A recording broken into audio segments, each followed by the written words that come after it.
ಆಮೇಲೆ ಲ್ಯಾಂಡ್ ಇಲ್ಲ ಅಂತ ಹೇಳಿದ್ರಿ ಸಾಹೇಬ್ರ, ಸ್ವಲ್ಪ ನಿಂದ್ರಿ ಸರ್.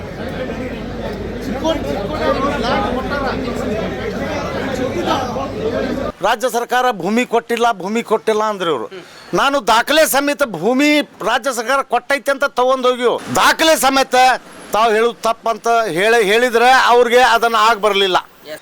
ಖರ್ಚು ಮಾಡಿದಂಥ 1,000 ಕೋಟಿ ರೂಪಾಯಿ ಸಂರಕ್ಷಣೆ ಮಾಡ್ರಿ, ರೈಲು ಪ್ರಾರಂಭ ಮಾಡ್ರಿ, ಜನರಿಗೆ ಅನುಕೂಲ ಮಾಡ್ರಿ ಅಂತ ಹೇಳಿ ಒಂದು ಸಮಸ್ಯೆ ತಗೊಂಡು ನಾನು ಬದಾಮಿಗೆ ಹೋಗಿದ್ದೆ. ನನಗೆ ಅಧಿಕಾರ ಇಲ್ಲ, ನನಗೆ ಜನ ಬೆಂಬಲ ಐತಿ, ಜನಪ್ರತಿನಿಧಿಗಳ ಬೆಂಬಲ ಇಲ್ಲ. ಹೋರಾಟ ಸಮಿತಿಯ ಅಧ್ಯಕ್ಷರಾಗಿರುವಂತಹ ಕುತುಬುದ್ದೀನ್ ಖಾಜಿ ಅವರ ಹತ್ರ ನಾವಿದ್ದೇವೆ ಸ್ನೇಹಿತರೆ.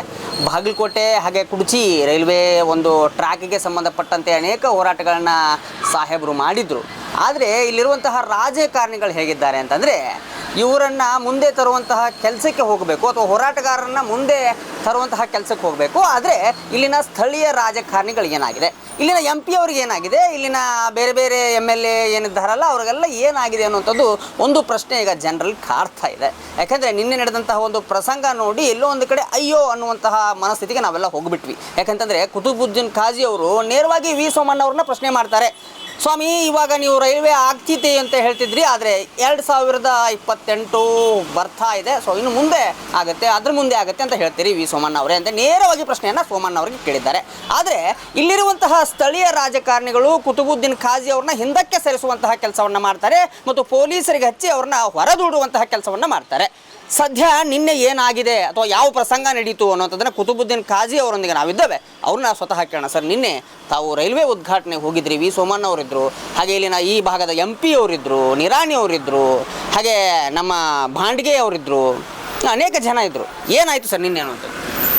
ನಿನ್ನೆ ಬದಾಮಿ ರೈಲ್ವೆ ನಿಲ್ದಾಣ ಅಮೃತ ಭಾರತ ರೈಲು ನಿಲ್ದಾಣದ ಒಂದು ಅಡಿಯಲ್ಲಿ ಕೆಲಸ ನಡೆದಿತ್ತು. 15 ಕೋಟಿ 21 ಲಕ್ಷಕ್ಕೆ ಅದರ ಉದ್ಘಾಟನೆ ಮಾನ್ಯ ಪ್ರಧಾನಮಂತ್ರಿಯವರು ಮಾಡ್ತಾಯಿದ್ರು. ಅದಕ್ಕೆ ನಮ್ಮ ಭಾಗದೊಳಗೆ ರೈಲು ನಿಲ್ದಾಣ ಉದ್ಘಾಟನೆ ಆಗೋದು ಸಂತೋಷ ವ್ಯಕ್ತಪಡಿಸಿ ನಾವು ಹೋದೆವು. ಆದರೆ ನಮ್ಮ ಕುಡ್ಚಿ ಬಾಗಲಕೋಟದ ರೈಲ್ವೆ ಮಾರ್ಗದ್ದು ಈಗ 16 ವರ್ಷ ಆಯ್ತು ಶಾಂಕ್ಷನ್ ಆಗಿ. ಮತ್ತು ಈ ಮುಂಚಿತವಾಗಿ ನಾವು ಬಂದಂಥ ಸರ್ಕಾರಗಳು ಬಂದಂಥ ಮಂತ್ರಿಗಳಿಗೆ ಪದೇ ಪದೇ ಇದರ ಬಗ್ಗೆ ಅವ್ರಿಗೆ ಮನವರಿಕೆ ಮಾಡ್ಕೋತ ಅವ್ರ ಗಮನಕ್ಕೆ ತರುತ್ತಾ ಹೋರಾಟ ಮಾಡ್ಕೋತ ಇದ್ದೆವು. ಅದರಂತೆ ಈಗ ವಿ ಸೋಮಣ್ಣ ಅವರು ಯಾವಾಗ ರೈಲ್ವೆ ಮಂತ್ರಿ ಆದರು ಆವಾಗ ಅವರು ಏನಂದ್ರು ಅಂದ್ರೆ, ಈಗ ಮುಂಚಿತವಾಗಿ 22 ಆಗೈತಿ, 19 ಆಗೈತಿ, 24 ಆಗೈತಿ, 25 ಆಗಿ ಮುಗಿದು ಹೋಗ್ಯಾವ. ಈಗ ಮೊನ್ನೆ ಬಂದಾಗ ಅವ್ರೇನಂದಿದ್ರು, ಇಲ್ಲ 27ಕ್ಕೆ ನಾವು ಎಲ್ಲ ಮುಗಿಸ್ಕೊಡ್ತೀವಿ ಈ ಕುಡ್ಚಿ ಬಾಗಲಕೋಟೆ ಪೂರ ಮಾರ್ಗ ಅಂತ ಹೇಳಿದ್ರು. ಆ ನಿಟ್ಟಿನೊಳಗೆ ನಾವೊಂದು ಸಮಗ್ರ ಉತ್ತರ ಕರ್ನಾಟಕದ ರೈಲ್ವೆ ಸೌಲಭ್ಯ, ಸಾರ್ವಜನಿಕರಿಗೆ ಏನು ಅನುಕೂಲತೆ ಬೇಕು, ಯಾವ ರೈಲು ಗಾಡಿ ಬೇಕು ಮತ್ತು ನಮ್ಮ ರೈಲ್ವೆ ಮಾರ್ಗ ಯಾವಾಗ ಅನುಷ್ಠಾನ ಮಾಡ್ತೀರಿ ಅನ್ನುವಂಥದ್ದನ್ನು ತಾವು ಹಿಂದೆ ಹೇಳಿದ್ರೆ ನೆನಪಿಸಕ್ಕೆ ಹೋಗಿದ್ದೆ ನಾನು. ಮತ್ತು ಅಲ್ಲೇ ಒಂದು ರಾಜಕಾರಣ ನಡೀತೋ ವಿನ ಅದಕ್ಕೆ ಸಮಸ್ಯೆಗೆ ಪರಿಹಾರ ಯಾರೂ ಹೇಳಲಿಲ್ಲ. ಯಾಕಂದರೆ ಈಗ ಅಲ್ಲಿ ಪದೇ ಪದೇ ರಾಜ್ಯ ಸರ್ಕಾರ ಭೂಮಿ ಕೊಟ್ಟಿಲ್ಲ ಅಂದ್ರೆ ಇವರು, ನಾನು ದಾಖಲೆ ಸಮೇತ ಭೂಮಿ ರಾಜ್ಯ ಸರ್ಕಾರ ಕೊಟ್ಟೈತೆ ಅಂತ ತಗೊಂಡೋಗಿ ದಾಖಲೆಗಳಿದ್ದು ನಿಮ್ಮ ಹತ್ರ ದಾಖಲೆ ಕೊಟ್ಟಿನ ಈಗಾಗಲೇ ಆ ದಾಖಲೆಯನ್ನು ತೋರ್ಸಕ್ಕೆ ಹೋದ್ರೆ ಅವರು ನೋಡಾಕ್ತಾ ಇರಲಿಲ್ಲ. ಆಮೇಲೆ ನಾನು ಮಾನ್ಯ ರೈಲ್ವೆ ಸಚಿವರಿಗೆ ಅದರ ಬಗ್ಗೆ ಮನವರಿಕೆ ಮಾಡಬೇಕಂದ್ರೆ ಮಾಡಾಕ ಕೊಡಾಕ್ತಾ ಇರಲಿಲ್ಲ. ಅವರು ಪೊಲೀಸರಿಗೆ ಹಚ್ಚಿ ಹೆಂಗೆ ಸರಿಸಿದ್ರು ತಾವು ವಿಡಿಯೋದಾಗ ನೋಡಾಕತ್ತೀರಿ. ನಾನು ಅವ್ರಿಗೆ ಮನವರಿಕೆ ಮಾಡಿದರೆ ಕಡಿಕ ರೈಲ್ವೆ ಅಧಿಕಾರಿಗಳಿಗೆ ತರಾಟೆಗಾರ ತಗೋತಾರೆ, ಅವರು ಕೆಲಸ ಮಾಡ್ರಿ ಅಂತ ಹೇಳಿ ಒಂದು ನಿರ್ದೇಶನ ಕೊಡ್ತಾರೆ. ಅದಾಗ ಅವ್ರಿಗೆ ತಿಳುವಳಿಕೆ ಅಂದ್ರೆ ನಾವು ಹೇಳಲಿಲ್ಲ ಅಂದ್ರೆ ಫ್ಯಾಕ್ಟ್ ಅಂದ್ರೆ ವಾಸ್ತವ ಸ್ಥಿತಿ ಏನೈತೆ ಅಂತೇಳಿ ಮಂತ್ರಿಗಳಿಗೆ ಹೇಳಿದಾಗ ಗೊತ್ತಾಗೋದಲ್ಲ. ಅವ್ರೇನು ಅಧಿಕಾರಿಗಳು ಹೇಳ್ತಾರ ಅದನ್ನ ಇವ್ರು ಹೇಳ್ತಾರ. ಆದರೆ ನಾವು ಹೋರಾಟಗಾರರು ವಾಸ್ತವ ಸ್ಥಿತಿಯನ್ನ ಮಾನ್ಯ ಮಂತ್ರಿಗಳಿಗೆ ಮನವರಿಕೆ ಮಾಡುವ ಒಂದು ಆತುರ, ಒಂದು ಇದು ಇತ್ತು ನಮ್ಗೆ ಛಲ. ಆ ಛಲಕ್ಕೆ ನೀರು ಚೆಲ್ಲದಂಗೆ ಆಯ್ತು. ಆದರೂ ಕೂಡ ನಾನು ಪೊಲೀಸ್ ಇಲಾಖೆ ಅಧಿಕಾರಿಗಳು ನನಗೆ ಇಲ್ಲ, ನೀವು ಎಲ್ಲ ಕಾರ್ಯಕ್ರಮ ಮುಗಿದಿಂದ ನಿಮ್ಗೊಂದು ಅರ್ಧ ತಾಸು ಟೈಮ್ ಕೊಡಿಸ್ತೀವಿ ಅಂತ ಹೇಳಿದರು. ಅವರು ಅದರ ಪ್ರಕಾರ ನಡ್ಕೊಳ್ಳಿಲ್ಲ. ಆದ್ರೆ ನಾ ಮುಂಜಾನೆ 10 ಗಂಟೆಗೆ ಹೋಗಿ ಸಾಯಂಕಾಲ 5 ಗಂಟೆವರೆಗೆ ಕಾರ್ಯಕ್ರಮದಾಗ ಪಾಲ್ಗೊಂಡಿನಿ, ಕೂತೀನಿ, ಅವ್ರು ಏನೇನು ಮಾತಾಡ್ರೆ ಎಲ್ಲ ಆಲಿಸೀನಿ. ಅದಕ್ಕೆ ದಾಖಲೆ ಸಮೇತ ತಾವು ಹೇಳೋದು ತಪ್ಪಂತ ಹೇಳಿದ್ರೆ ಅವ್ರಿಗೆ ಅದನ್ನು ಆಗ ಬರಲಿಲ್ಲ. ಅವ್ರೇನೈತೆಲ್ಲ ಇದು ಕಾಂಗ್ರೆಸ್ BJP ಮಾಡಿಬಿಟ್ರು. ಆದರೆ ಈಗ ನಾನು ಮಾನ್ಯ ಸಚಿವರಿಗೆ ಹೇಳ್ತೀನಿ, ಕುಡ್ಚಿ ಕಡೆಯಿಂದ ಕಾಮಗಾರಿ ಮಾಡೋಕೆ ಯಾವುದೇ ತೊಂದರೆ ಇಲ್ಲ. ಕುಡ್ಚಿಯಿಂದ ಮಾನ್ಯ ಚಿಕ್ಕೋಡಿ ಅಸಿಸ್ಟೆಂಟ್ ಕಮಿಷನರ್ ಅವರು ಭೂ ಸ್ವಾಧೀನ ಅಧಿಕಾರಿಗಳು ಈ ಯೋಜನೆಗೆ ಅವರು 308 ಎಕರೆ ಜಮೀನು 2020ನೇ ಇಸ್ವಿಯೊಳಗೆ ಕೊಟ್ಟಾರ. ಅದರಂತೆ 580 ಎಕರೆ ಜಮೀನು ಬಾಗಲಕೋಟ್ ಭೂ ಸ್ವಾಧೀನ ಅಧಿಕಾರಿಗಳಾದ ಅಸಿಸ್ಟೆಂಟ್ ಕಮಿಷನರ್ ಅವರು ಕೂಡ 2013ರಾಗ ಭೂಮಿಯನ್ನು ಹಸ್ತಾಂತರ ಮಾಡ್ಯಾರ. ಅದರಂತೆ ಚಿಕ್ಕೋಡಿ ಭೂ ಸ್ವಾಧೀನಾಧಿಕಾರಿಗಳಾದ ಅಸಿಸ್ಟೆಂಟ್ ಕಮಿಷನರ್ ಜಮಖಂಡಿ ಅವರು 1957 ಎಕರೆ ಜಮೀನು ಕೊಡಬೇಕಾಗಿತ್ತು. ಅದರಾಗ 74 ಎಕರೆ ಹೊರತುಪಡಿಸಿ ಉಳುಕಿದ್ದ ಪೂರ ಜಮೀನು ರೈಲ್ವೆ ಇಲಾಖೆಗೆ ಹಸ್ತಾಂತರ ಮಾಡ್ಯಾರ. ಆದರೂ ಅಲ್ಲೆಲ್ಲೆಲ್ಲ ಕೆಲಸ ನಡೆದೈತಿ. ಅದಕ್ಕೆ ಒಂದು ತೀವ್ರ ಗತಿ ಕೊಡಬೇಕು. 2027ಕ್ಕೆ ಏನು ಮುಗಿಸ್ತೀನಿ ಅಂದಿರಲ್ಲ, ಮುಗಿಸ್ಬೇಕು. ಅದರಂತೆ ಈಗ 41 ಕಿಲೋಮೀಟರ್ಗೆ 1,000 ಕೋಟಿ ರೂಪಾಯಿ ಖರ್ಚು ಮಾಡಿ ಲೋಕಾಪುರಕ್ಕೆ ಹಳಿಗರ ನಿರ್ಮಾಣ ಮಾಡ್ಯಾರ. 6 ರೈಲು ನಿಲ್ದಾಣಗಳ ನಿರ್ಮಾಣ ಆಗ್ಯಾವ. 17ರಾಗ ಕಜ್ಜಿಡೂನಿಯಾಗ ಮುಗಿದೈತಿ. 2023ಕ್ಕೆ ಲೋಕಾಪುರದ್ದು ಮುಗಿದೈತಿ.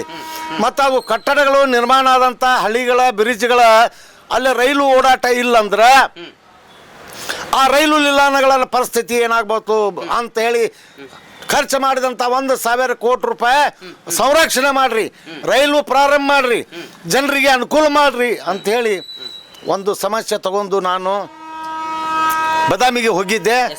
ಆದರೂ ಕೂಡ ನನ್ನ ಮಟ್ಟದೊಳಗೆ ನನಗೆ ಅಧಿಕಾರ ಇಲ್ಲ, ನನಗೆ ಜನ ಬೆಂಬಲ ಐತಿ, ಜನಪ್ರತಿನಿಧಿಗಳ ಬೆಂಬಲ ಇಲ್ಲ. ಯಾಕಂದರೆ ಅವರು ಕೆಲಸ ಮಾಡಿದರೆ ಅವರು ನನ್ನ ಎದುರಿಸ್ತಿದ್ರು. ಅವ್ರು ಕೆಲಸ ಮಾಡಿಲ್ಲ, ನಾವು ನಿಪಂಸಕ ನಮ್ಗೆ ಏನಂತಾರ ಅದು ಕೆಲಸ ಮಾಡ್ಲಾರ ನಿಷ್ಕ್ರಿಯ ರಾಜಕಾರಣಿಗಳೇ ಅದೀವ ಅಂಥೇಳಿ ನನ್ನನ್ನು ಹಿಂದೆ ಸರಿಸ್ತಾರ. ಅವರು ಹೋರಾಟ ಮಾಡೋಕ್ಕೂ ಬಿಡೋಳ್ರು, ಕೆಲಸನೂ ಮಾಡೋಳ್ರು. ಇದಕ್ಕೆ ಜನನ ಒಂದು ಪ್ರತಿ ಉತ್ತರವನ್ನು ಕೊಡ್ತಾರ ಅನ್ನುವಂಥ ವಿಶ್ವಾಸ ನನಗದ.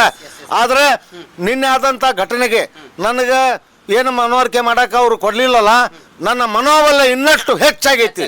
ನಾನು ಹೋರಾಟಕ್ಕೆ ಹಿನ್ನಡೆ ಮಾಡೋಂಗಿಲ್ಲ, ಹೋರಾಟಕ್ಕೆ ಹಿಂಜರಿ ಅಲ್ಲ. ಯಾವುದೇ ಒಂದು ಸಮಸ್ಯೆ ಬಂದರೂ ಕೂಡ ಎದುರಿಸಿ ದಿಟ್ಟ ಒಂದು ಸೊಡ್ಡ ಹೊಡೆದು ಸರ್ಕಾರಗಳನ್ನು ಮನಿಸಿ ಈ ಯೋಜನೆ ಕಾರ್ಯರೂಪಕ್ಕೆ ತರುವ ಮಟ್ಟ ನಾ ಜೀವಂತಿದ್ರೆ ಹೋರಾಟ ಮಾಡೇ ಮಾಡ್ತೀನಿ. ಈ ಜನರಿಗೆ ರೈಲ್ವೆ ಸೌಲಭ್ಯ ಕೊಟ್ಟೇ ಕೊಡ್ತೀನಿ ಅನ್ನೋಂಥ ಅಚಲ ಸಂಕಲ್ಪವನ್ನು ಈ ಸಂದರ್ಭದಲ್ಲಿ ನಾನು ಹೇಳ್ತೀನಿ. ನಾನು ಕುತುಬುದ್ದೀನ್ ಕಾಜಿ, ಕರ್ನಾಟಕ ರಾಜ್ಯ ರೈಲ್ವೆ ಅಭಿವೃದ್ಧಿ ಹೋರಾಟ ಸಮಿತಿಯ ರಾಜ್ಯ ಅಧ್ಯಕ್ಷ. ಸ್ನೇಹಿತರೆ, ಇನ್ನೊಂದು ಏನು ಅಂತಂದರೆ, ಈ ಬಾಗಲಕೋಟೆ ಜಿಲ್ಲೆಯಲ್ಲಿ ಅನೇಕ ರಾಜಕಾರಣಿಗಳಿದ್ದಾರೆ. ಅದರಲ್ಲೂ ಈ PC ಗದ್ದಿಗೌಡರ ಒಂದು ವಿಚಾರಕ್ಕೆ ಬರೋದಾದರೆ, ಇವರ ಮುಖವನ್ನು ನಮ್ಮ ಗ್ರಾಮೀಣ ಭಾಗಗಳಲ್ಲಿ 5 ವರ್ಷಕ್ಕೊಮ್ಮೆ ನೋಡ್ತಾರೆ ಅನ್ನುವಂಥ ಮಾತಿದೆ. ಅದು ನಿಜಕ್ಕೂ ಈ ಒಂದು ಇನ್ಸಿಡೆಂಟ್ ನೋಡಿದಾಗ ಸತ್ಯ ಅನ್ನುವಂತಹ ಮಾತು ಈಗ ಸದ್ಯಕ್ಕೆ ನಮ್ಮಲ್ಲಿ ಕೇಳಿ ಬರ್ತಾ ಇದೆ. ಅನೇಕ ಜನ ಪ್ರಶ್ನೆಗಳನ್ನು ಮಾಡ್ತಾರೆ, ಎಲ್ಲಿದ್ದೀರಿ ಗದ್ದಿಗೌಡ್ರೆ ಅಂತ ಹೇಳಿ. ಅದು ಸತ್ಯ ಅಂತಲೇ ಹೇಳ್ಬೋದು. ಯಾಕೆಂದರೆ ಈ ಸಾಹೇಬ್ರ ಹಿಂದೆನೇ ಗದ್ದಿಗೌಡರು ಇರ್ತಾರೆ, ಹಾಗೆ ನಾರಾಯಣ್ ಸಾಬ್ ಹಾಂಡಿಗೆ ಇರ್ತಾರೆ, ಇನ್ನೂ ಬೇರೆ ಬೇರೆ ವ್ಯಕ್ತಿಗಳಿರ್ತಾರೆ. ಆದರೆ ನಾರಾಯಣ್ ಸಾಬ್ ಹಾಂಡಿಗೆ ಅವರು ಸಹ ಇವರಿಗೆ ಒಂದಿಷ್ಟು ಸಾಥನ್ನು ಕೊಡಲಿಲ್ಲ, PC ಗದ್ದಿಗೌಡರು ಸಹ ಇವರಿಗೆ ಸಾಥನ್ನು ಕೊಡಲಿಲ್ಲ, ನಿರಾಣಿ ಅವರು ಸಹ ಸಾಥ್ ಕೊಡಲಿಲ್ಲ. ಕೇವಲ ಇವ್ರನ್ನ ಹಿಂದೆ ಸರಿಸುವಂಥ ಕೆಲಸವನ್ನು ಮಾಡ್ತಾರೆ ಹೊರತು, ಅಥವಾ ಪೊಲೀಸರಿಗೆ ಹಚ್ಚಿ ಇವರನ್ನು ಹಿಂದಕ್ಕೆ ಸರಿಸುವಂಥ ಕೆಲಸವನ್ನು ಮಾಡ್ತಾರೆ ಹೊರತು, ಈ V ಸೋಮಣ್ಣ ಅವರಿಗೆ ಪ್ರಶ್ನೆ ಮಾಡಿದಂತಹ ಕುತುಬುದ್ದೀನ್ ಕಾಜಿ ಅವರಿಗೆ ಒಂದಿಷ್ಟು ಬೆಂಬಲವನ್ನು ಕೊಡುವಂತಹ ಕೆಲಸಕ್ಕಾದರೂ ಮುಂದೆ ಹಾಕಬೇಕಲ್ವಾ, ಅದು ಆಗಲಿಲ್ಲ ಅನ್ನುವಂಥದ್ದು ಅನೇಕ ಜನರ ವಿಷಾದ. ಇವತ್ತು ಸೋಷಿಯಲ್ ಮೀಡಿಯಾಗಳಲ್ಲಿ ವಿಡಿಯೋಗಳು ಹರಿದಾಡ್ತಾ ಇವೆ. ಕುತುಬುದ್ದೀನ್ ಕಾಜಿ ಅವರು ಅನೇಕ ಜನ ಬೆಂಬಲವನ್ನು ವ್ಯಕ್ತಪಡಿಸ್ತಿದ್ದಾರೆ. ಕಾಜಿ ಅವರೇ, ನೀವು ಹಿಂದೆ ಸರಿಬೇಡ್ರಿ, ಇನ್ನೂ ಮುಂದುಗ್ಗಿ, ಇನ್ನೂ ಮನೋಬಲವನ್ನು ಹೆಚ್ಚು ಮಾಡ್ಕೊಳ್ಳಿ ಅನ್ನುವಂತಹ ಮಾತುಗಳನ್ನು ಸಹ ಸೋಷಿಯಲ್ ಮೀಡಿಯಾಗಳಲ್ಲಿ ಈಗ ಕಮೆಂಟ್ಗಳನ್ನು ಹಾಕ್ತಾ ಇದ್ದಾರೆ. ಸದ್ಯ ಚರ್ಚೆ ಆಗ್ತಿರುವಂತಹ ವಿಷಯ ಇದು. ಸದ್ಯ KDTV ಕುತುಬುದ್ದೀನ್ ಕಾಜಿ ಅವರ ಹತ್ತಿರ ಬಂದಿದೆ, ಇನ್ನು ಅವರ ಬೆಂಬಲಕ್ಕೆ ಇರಲಿದೆ KDTV ಕನ್ನಡ ಅಂತ ಹೇಳ್ತಾ ಮತ್ತೊಂದು ವಿಭಿನ್ನವಾಗಿರುವಂತಹ ಸ್ಟೋರಿಯೊಂದಿಗೆ ಮತ್ತೆ ಬರ್ತೀನಿ. ಅಲ್ಲಿವರೆಗೂ ನಮಸ್ಕಾರ, ವಂದೇ ಮಾತರಂ.